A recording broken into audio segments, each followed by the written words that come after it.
All right, UFC title fight ends in a draw. Noche UFC is done. What a night of fights it was. Well done to everyone. More importantly, well done to the two ladies in the main event fighting for the flyweight title, which ended in a draw. And I'm telling you right now, there was some controversy. Now, if you go on Twitter, if you go online, everywhere you look, they've got a difference of opinion, okay? And that's the great thing about this sport, because the sport of mixed martial arts, there's so many ways to win and lose. And, do you value a takedown? It's all about damage and the criteria and people getting on top and takedowns and all the rest of it. Different people look at it from different perspectives, but they shouldn't. There's a very clear-cut criteria on how you score a fight. So, listen, opinions are like assholes. Everyone's got one. And apparently I'm the biggest asshole, because if you go on Twitter, they're ripping me a new asshole right now, because I say Valentina Shevchenko should have won that fight 3 rounds to 2, maybe even 4 rounds to 1. Round 4 was a close one, but still, let's go through it real quick. Round 1 starts, Shevchenko opens up some beautiful, crisp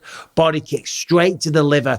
Pretty close round. Shevchenko landed with a bit more frequency, and she landed more shots on the scorecards and did more damage with those body kicks. I gave her round 1. I think everybody did, but it was close. Round 2, no doubt about it. Grasso comes back, looks beautiful. Very, very kind of even round again, but bang, massive right hand. Look at the hair on the back of here. Massive right hand from Grasso drops her and drops Shevchenko so hard that when she went down, the momentum, she was able to roll back to her feet. Ate a few shots, ate a few knees, some uppercuts and hooks, dirty boxing from Grasso, and then Shevchenko, with the survival instincts, manages to hit a double leg takedown, gets on top, blows off the cobwebs, and like, holy shit, I'm still in the fight, I've still got this. Whoa, here we go. Into round 3, okay? Round 3, Shevchenko comes on strong, goes in there. Very, very good fight. They're in the clinch position. She hits a guillotine. She uses that to get a mounted guillotine.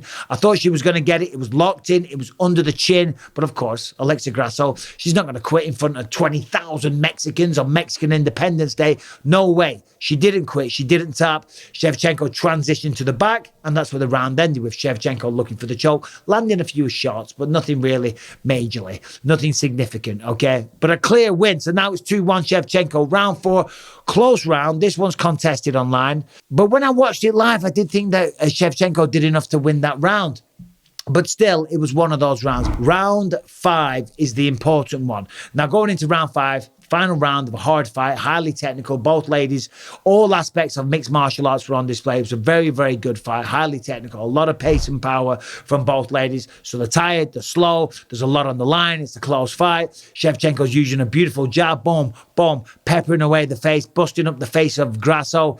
And then at one point, she's growing in confidence and momentum. She steps in, she gets a head and arm grip around the head and the arm for obvious reasons. And then she goes to get a trip to potentially go for a head and arm choke on the floor, Kezakatami. Puts her down on the ground, but makes a mistake. Grasso pops her head out, ends up in mount. Now, about this point, there's about a minute left in the fight, maybe a minute 15 tops. Before that, for 3 minutes 45, Shevchenko was dominating that round. She was jabbing the head off her. Only jabs, but good, solid jabs, busting up the face. Few kicks here and there from both ladies, but the significant shots were the jabs. Shevchenko was controlling the round. Grasso ends up on top, in the mount. Granted, lands some big shots. Shevchenko manages to escape. Grasso takes the back, just like at the end of round 3. The round ends, or the fight ends, should I say, with Grasso trying to choke her out, okay? So we go to the judges' scorecards. Split decision. I'm like, okay, all right, split decision. I still thought Shevchenko won it. 3 rounds to 2, potentially 4 rounds to 1. But of course, as we know, one judge gives it to Grasso. One judge gives it to Shevchenko. And then shock and horror, the news that nobody wanted, a draw. Because referee Mike Bell gave round 5 to Alexa Grasso, which again, I can kind of understand that, because maybe the shots from her on top were more damaging. Okay, I'll concede that.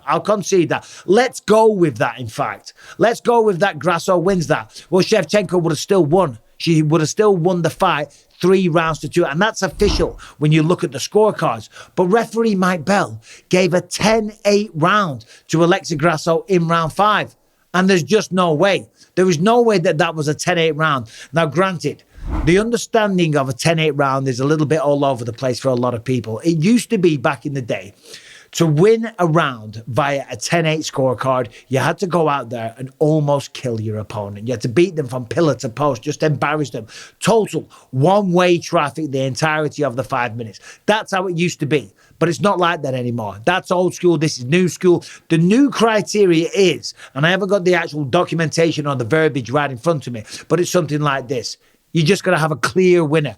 A clear winner where you can look at it and very, very confidently say, that lady won. Simple as that, okay? That makes it a 10-8 round. Well, I don't think round 5 was a 10-8 round. Far from it, okay? But regardless, doesn't matter. I can sit here, I can whine, I can bitch. The reality is I don't really care. It was a tremendous fight, and well done to both ladies. Alexa Grasso is still the champion because even though it was a draw, she was the champion. She maintains the belt, and of course, the Mexicans went crazy. They were very, very happy. Alexa Grasso says, yeah, I won. Daniel Cormier says, yeah, but it was a draw. I did a lot of damage. All my punches were harder, and yes, I'm the winner. But it was a draw.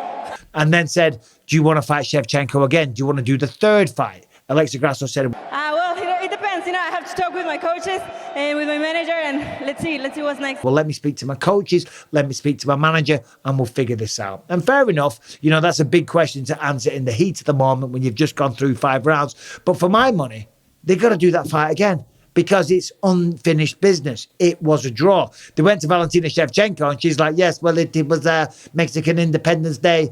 I can't do a Valentina Shevchenko. That sounds more Mexican than Kyrgyzstan. But she said, yeah, well, it's Mexican Independence Day. Maybe the judges felt pressure to send everybody home happy. And maybe she's right. Maybe she's got a point, because for my money, Shevchenko won round 5. But regardless, whether or not it was a 10-9 to Grasso or Shevchenko, it was not a 10-8. I think 3 rounds I won. 2 rounds it maybe was her, but I feel that 10-8 in the 5th round, it's completely unfair. And Shevchenko should have won that fight. But listen, it wasn't the biggest robbery. In fact, it wasn't a robbery. That term gets thrown around too much. It was a very, very entertaining fight. Well done to Alexa Grasso. Before that one, we had Jack Della Maddalena taking on Kevin Holland in a very, very fun fight over 3 rounds. Kevin Holland, tall, rangy, good jiu-jitsu, not the best wrestling. And I knew that would, if you look at Kevin Holland, his last fight against Michael Chiesa shot in. He used that 82-inch reach. He locked up a Doris or an Anaconda, I forget now, and got the victory. Jack Della Maddalena isn't going to shoot, but he's the shorter guy. He's got to get on the inside, and that's what he did throughout the entirety of the fight. Landed a lot of shots. Kevin Holland landed a lot of shots as well. But Jack Della Maddalena would close the distance. He would rip to the body, come upstairs, landing big, big punches. A visible effect sometimes when Kevin ate the shots, but he was never hurt. Kevin Holland has got one hell of a chin. He was very competitive. It was a back and forth fight, but the judges got it right on that one. So well done to Jack Della Maddalena. Continues undefeated in the UFC. And for Kevin Holland, I'm such a fan of that guy. Rest up, Kevin, come back. Everybody loves watching you. That man is the star. And before that, Raul Rosas Jr. went out there and beat Terrence Mitchell. Got it done in about 50 seconds in the first round. Massive looping right hook. Dropped him, mounted him. Massive ground and pound, and that was it. Raul Rosas Jr., 18 years old. 18 years old. Think about that. What were you doing at 18 years old? Right? Imagine what it takes to walk out there in front of 20,000 people when you're 18 years old, the nerves, the pressure, the discipline that you need to get through a training camp and to compete at that level.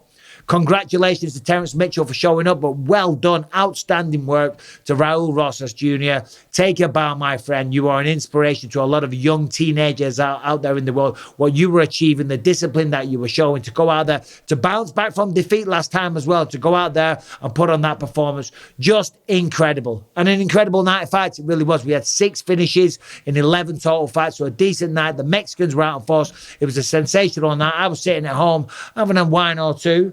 And that's about it. That's all she wrote. But what do you think? My scorecard, I'll say 3-2 Shevchenko, although I did think 4-1. But I'll say 3-2. Am I wrong? Am I out of my mind? Am I crazy? Or did you think Grasso? And that's the beautiful thing, I guess, about mixed martial arts. My channel manager on here, Anthony Evans, he had it Grasso. I had it clearly for Shevchenko. Opinions are like assholes. As I said, we've all got them. But if you know how to judge a fucking fight, and I do because I've done this sport for years, I've competed in it for years, I've commentated it for years, I've gone to seminars with judges and officials and new Nevada State Athletic Commission types and all the rest of it. You name it, we've done it. We get lectured. I get the shit on YouTube. I get it on Twitter. All you people come after me. I know what the fuck I'm talking about. Valentina Shevchenko should be the champion right now, but it was a tremendous fight, and I don't want to take away from Alexa Grasso. So congratulations to her, to the country of Mexico, to the people, to her fans, to her team, all her family. Congrats to Alexa Grasso. But I think we need to see that fight again. Anyway, let me know what you think in the comment section. Subscribe, ring the bell. See you soon. And if you're going to disagree with me, kiss my ass. Take it easy. Bye-bye.